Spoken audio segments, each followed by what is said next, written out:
ਸਤਿ ਸ਼੍ਰੀ ਅਕਾਲ ਜੀ ਸਾਰਿਆਂ ਨੂੰ। ਮੈਂ ਤੁਹਾਡਾ ਆਪਣਾ ਗੁਰਪ੍ਰੀਤ, ਤੁਹਾਡਾ ਬਹੁਤ ਸਵਾਗਤ ਹੈ ਮੇਰੇ YouTube ਚੈਨਲ ਦੇਸੀ ਸ਼ੈਫ ਮਾਹਲਾਂ ਤੇ ਅੱਜ ਅਸੀਂ ਆਪਾਂ ਆਏ ਹੋਏ ਜੀ ਮੋਟਰ ਤੇ ਅੱਜ ਆਪਾਂ ਬਣਾਉਣਾ ਜੀ ਦੇਸੀ ਚਿਕਨ। ਤੇ ਕਿਵੇਂ ਬਣਦਾ ਆਜੋ ਦੇਖੀਏ, ਤੇ ਕਿਆ ਕਿਆ ਸਮਾਨ ਆਪਾਂ ਨੂੰ ਚਾਹੀਦਾ ਉਹ ਵੀ ਆਪਾਂ ਤੁਹਾਨੂੰ ਦਿਖਾਉਂਦੇ ਆ। ਆਜੋ।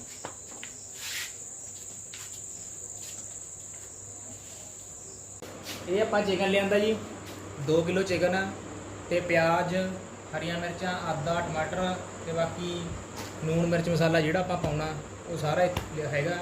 ते आपां शुरू करते हैं रेसिपी। ते तुसीं बने रहो वीडियो दे नाल, बहुत ही वधिया तरीके नाल आपां चिकन बनावांगे। बने रहो वीडियो नाल।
ਹੋ ਗਿਆ ਜੀ ਆਪਣਾ ਚਾਟ ਮਸਾਲਾ, हल्दी,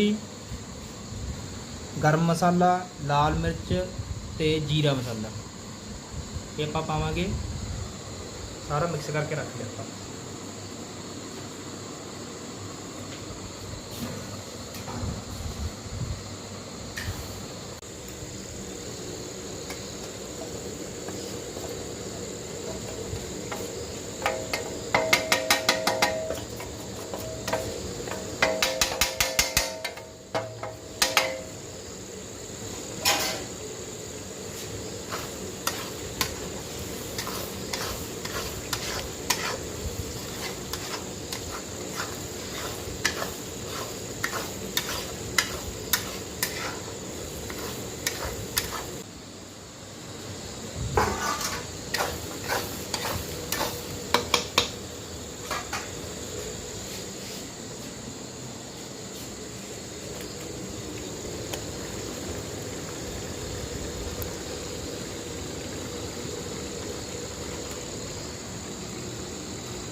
ਲਓ ਜੀ ਮੀਟ ਆਪਣਾ ਰੈਡੀ ਆ।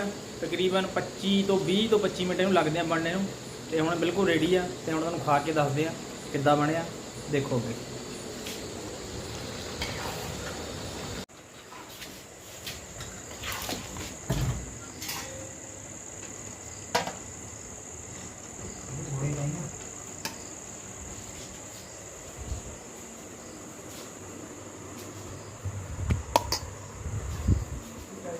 ਸਤਿ ਸ਼੍ਰੀ ਅਕਾਲ ਜੀ ਸਾਰਿਆਂ ਨੂੰ। ਲੋ ਜੀ ਬਾਈ, ਗੁਰਪ੍ਰੀਤ ਬਾਈ ਨੇ ਨਵਾਂ ਜਿਹੜਾ ਚੈਨਲ ਬਣਾਇਆ ਦੇਸੀ ਸ਼ੈਫ ਮਾਹਲਾਨ ਦੇ ਨਾਂ ਤੇ ਹੈ ਤੇ ਇਹਨੇ ਅੱਜ ਮੀਟ ਬਣਾਇਆ ਜੀ। ਤੇ ਇਹ ਕਹਿੰਦਾ ਵੀਰ ਆ ਕੇ ਚੈੱਕ ਕਰ ਵੀ ਕਿਵੇਂ ਬਣਿਆ ਤੇ ਬੁਲਾਇਆ ਇਹਦਾ ਬਹੁਤ ਬਹੁਤ ਧੰਨਵਾਦ ਫੋਨ ਕਰਿਆ ਤਾ। ਤੇ ਹੁਣ ਤੁਹਾਨੂੰ ਦੱਸਦਾ ਜੀ, ਵੈਸੇ ਤਾਂ ਦੇਖਣ ਨੂੰ ਤਾਂ ਵਧੀਆ ਲੱਗਦਾ ਏ ਤੇ ਹੁਣ ਖਾ ਕੇ ਵੀ ਦੱਸਦਾ ਵੀ ਕਿਵੇਂ ਲੱਗਦਾ। ਵੀਰੇ ਮੀਟ ਮੈਂ ਖਾ ਲੈਂਦਾ, ਕੋਈ ਜਿਹੜਾ ਵੀਡੀਓ ਦੇਖਦਾ ਫਿਰ ਐ ਨਾ ਕਿਉਂ, ਜਿਹੜੀ ਤੁਸੀਂ ਖਾਣੇ ਪੀਣੇ ਵਾਲੀ ਚੀਜ਼ ਖਾ ਲੈਂਦਾ ਭਾਈ, ਬਹੁਤ ਸਵਾਦ ਹੈ। ਗੁਰਪ੍ਰੀਤ ਹਾਂ ਬਾਈ, ਵੱਟ ਕੱਢੇ ਪਏ ਵੀਰੇ। ਥੈਂਕ ਯੂ ਬਾਈ। ਬਹੁਤ ਸਵਾਦ ਬਣਿਆ ਹੋਇਆ ਭਾਈ। ਜਿਹੜੇ ਤਰੀਕੇ ਨਾਲ ਇਹਨੇ ਤੁਹਾਨੂੰ ਦੱਸਿਆ ਕਦੇ ਬਣਾ ਕੇ ਦੇਖਿਓ ਤੇ ਦੱਸਿਓ ਵੀ ਕਿਵੇਂ ਲੱਗਦਾ। ਮੈਨੂੰ ਤਾਂ ਭਾਈ ਬਹੁਤ ਸਵਾਦ ਲੱਗਿਆ। ਘਰ ਨਾਲੇ ਬਿਲਕੁਲ ਵੀ ਕੋਈ ਐ ਨਹੀਂ, ਕੋਈ ਮਿਰਚ ਨਹੀਂ ਜ਼ਿਆਦਾ, ਕੁਝ ਨਹੀਂ, ਐਨ ਸਾਰਾ ਕੁਝ ਪ੍ਰੋਪਰ ਲੱਗਦਾ। ਸਵਾਦ ਪਿਆ ਭਾਈ, ਐਨ ਵਧੀਆ। ਤੇ ਬਣਾ ਕੇ ਤੁਸੀਂ ਵੀ ਦੱਸਿਓ ਕਮੈਂਟ ਕਰਕੇ ਜੇ ਕਿਸੇ ਨੇ ਬਣਾਇਆ, ਜਿਹੜੇ ਖਾ ਲੈਂਦੇ ਵੀਰੇ, ਠੀਕ ਹੈ ਜੀ। ਤੇ ਚੈਨਲ ਨੂੰ ਵੱਧ ਤੋਂ ਵੱਧ ਸਬਸਕ੍ਰਾਈਬ ਕਰਿਓ ਤੇ ਤੁਹਾਡਾ ਮੇਰੇ ਵੱਲੋਂ ਜੇ ਤੁਸੀਂ ਇਸ ਚੈਨਲ ਨੂੰ ਸਬਸਕ੍ਰਾਈਬ ਕਰਦੇ ਆ ਬਹੁਤ ਬਹੁਤ ਧੰਨਵਾਦ ਹੋਊਗਾ। ਤੇ ਆਹ ਵੀਡੀਓ ਇੱਥੇ ਤੱਕ ਤੇ ਵੀਡੀਓ ਨੂੰ ਲਾਈਕ ਸ਼ੇਅਰ ਤੇ ਕਮੈਂਟ ਜ਼ਰੂਰ ਕਰਿਓ।